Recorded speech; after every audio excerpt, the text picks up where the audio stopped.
Operation সিঁদুর ঘিরে আবারও উত্তাল হয়ে উঠেছে ভারতের রাজনৈতিক অঙ্গন। পাকিস্তানের সাথে সংঘাতে ভারতের সেনাদের মৃত্যুর তথ্য গোপনের অভিযোগে প্রতিরক্ষা মন্ত্রী রাজনাথ সিংয়ের পদত্যাগ দাবি করেছেন বিরোধীরা।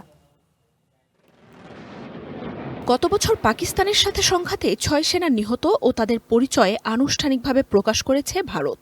এরপর থেকেই অপারেশন সিঁদুর নিয়ে মিথ্যাচারের অভিযোগে মোদী সরকারের প্রতিরক্ষা মন্ত্রী রাজনাথ সিংয়ের পদত্যাগ দাবি করছেন বিরোধীরা। এসব ঘটনায় দেশটিতে রাজনৈতিক বিতর্ক এখন তুঙ্গে। পাকিস্তানের হামলায় নিহত ৬ সেনার নাম গত সপ্তাহে জাতীয় যুদ্ধ স্মারক বা ন্যাশনাল ওয়ার মেমোরিয়ালে অন্তর্ভুক্ত করা হয়। এর মধ্য দিয়ে অপারেশন সিঁদুরে প্রাণ হারানো সেনাদের আত্মত্যাগের সরকারি স্বীকৃতি দিয়েছে ভারত।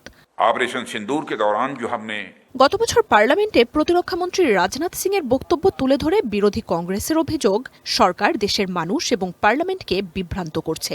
বিরোধীদের দাবি, ২০২৫ সালের ২৮ জুলাই লোকসভায় অপারেশন সিঁদুর নিয়ে আলোচনার সময় রাজনাথ সিং বলেছিলেন, পাকিস্তানের সাথে অভিযানে দেশটির কোনো সাহসী সেনা প্রাণ হারাননি। সেই বক্তব্যের ভিডিও প্রকাশ করে কংগ্রেস প্রশ্ন তুলছে, যদি ৬ সেনা শহীদ হয়ে থাকেন তবে সেই তথ্য কেন পার্লামেন্টে জানানো হয়নি?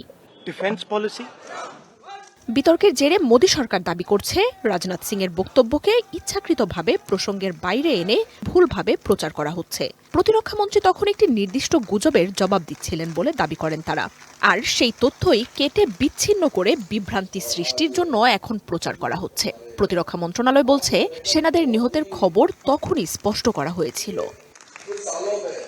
তবে ছাড় দিচ্ছে না বিরোধী দল। এই নিয়ে পার্লামেন্টের আসন্ন অধিবেশনে স্বচ্ছতা ও স্পষ্ট আলোচনার দাবি তুলেছে কংগ্রেস। প্রতিরক্ষামন্ত্রী শহীদদের বিষয়ে না জানলে তার দায়িত্ব নিয়ে গুরুতর প্রশ্ন উঠবে। আর জেনেও পার্লামেন্টকে না জানালে তা দেশের সর্বোচ্চ গণতান্ত্রিক স্থানে মিথ্যাচার ও জনগণকে বিভ্রান্ত করার শামিল হবে বলে জানান কংগ্রেস নেতা পবন খেরা। মার্জিয়া উপমা, ওয়ান ইন্টারন্যাশনাল ডেস্ক।